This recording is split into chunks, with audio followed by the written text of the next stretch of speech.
Let's go ahead and get started with 10.5, which is using the distributive property to do factoring. So I know it doesn't say that in this case, but that's what we're dealing with is we're going to be factoring. So the first thing we're going to do is review some stuff that we've done before, and that is that we do the distributive property or distribution property, and we're going to distribute it among the two terms. So in this case now we're going to multiply 3 times 2x, which is 6x. And then 3 times 1, which is, of course, 3. And so that led us to lesson 10.1, which we did a couple of weeks back, where we are dealing now with the variable that we are distributing through. So 4x times 5x is 20x squared. If you remember, we multiply the coefficients. We add the powers. These two powers are to the first power, so we add those powers when we multiply. And then we multiply 4x times negative 6, which is negative 24x.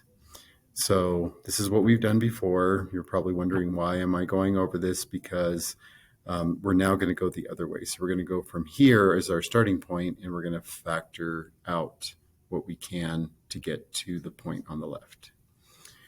Okay, so factoring, one of the ways to do it is we break down a number to its prime.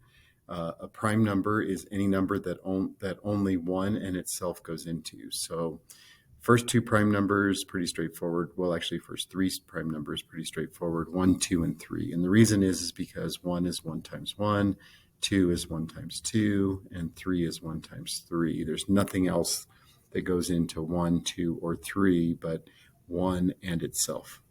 However, 4 is not a prime number, and the reason why it's not a prime number is because it is 1 times 4, but it's also 2 times 2.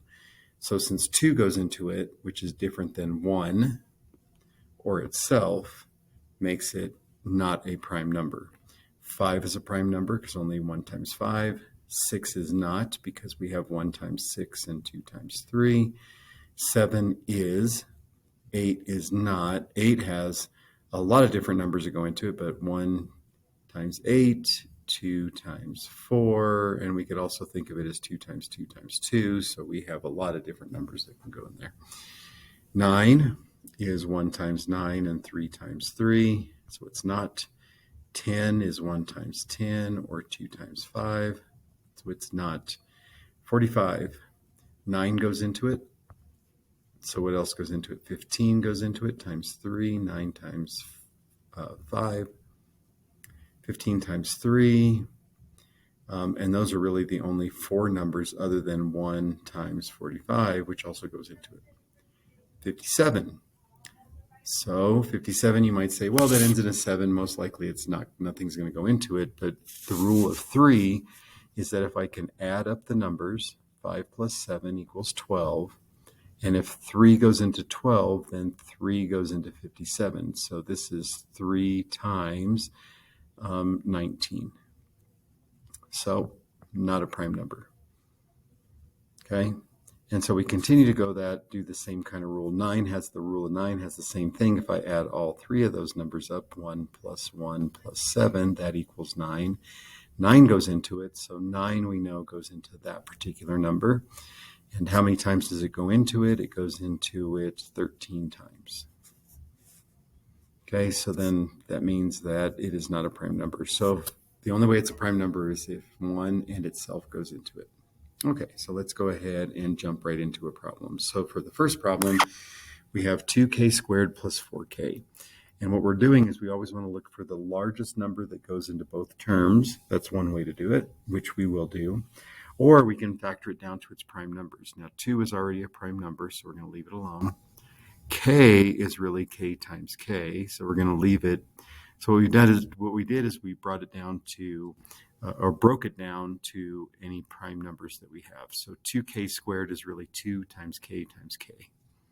4 can be broken down to 2 times 2, and then we just have a k.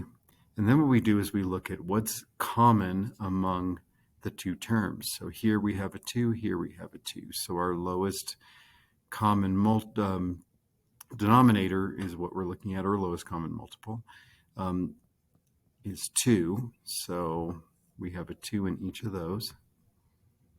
We also have a K in both of those. And other than that, notice we don't have anything else that's in common. Now I crossed out what was in common. That's our lowest common denominator or our lowest common multiple. And what we're going to do is we're going to divide that out. So we're going to take it out. So notice the 2K comes out here in front, and we're going to multiply it by what's left over. Now notice here's just left over a K, and here we just have a 2. So then 2K times K plus 2 is this factored. Now, one of the ways that you can go check your work is you could distribute it back through. So if I distribute it, 2K times K is 2K squared, and 2K times 2 is 4K, which is, of course, what we had originally. So that means that we're good. So that means that we got the right answer. And that's one way to do the problems. Another way is just to look at the problem and say, okay, what's the lowest or smallest number that goes into both 2 and 4? And we know that's 2. And now this one has 2 Ks and this one has 1 K. So that means we want to look for what we can take out. So we can take out a single K because we have a K here and a K here. We can take out 1 K. Now, we took out a 2. So if we took out a 2, we have 1 left over. But another way that you can kind of think about this is when you do this factoring is that we're really dividing. So we have 2K squared plus 4K. And we're going to divide both of them by 2K, which is what we took out. And you notice the 2's cancel, one of the K's cancel. On this end, just the 4 and 2 divide into 2, and K divided by K is just 1. So then we have left over just a K, and we have just left over a 2. We still have that plus sign there. Notice that this thing and this thing over here are equal. And so therefore we did it correctly. So that's what you always want to check for and make sure that everything is okay. So remember, shortcuts can be used when we get the same result as we did if we did it the long way. And we did it the long way the first time, kind of shortened it a little bit on the second time, and that's how we're going to kind of follow through with the problems. So on the next couple of videos, I'll do the rest of those problems.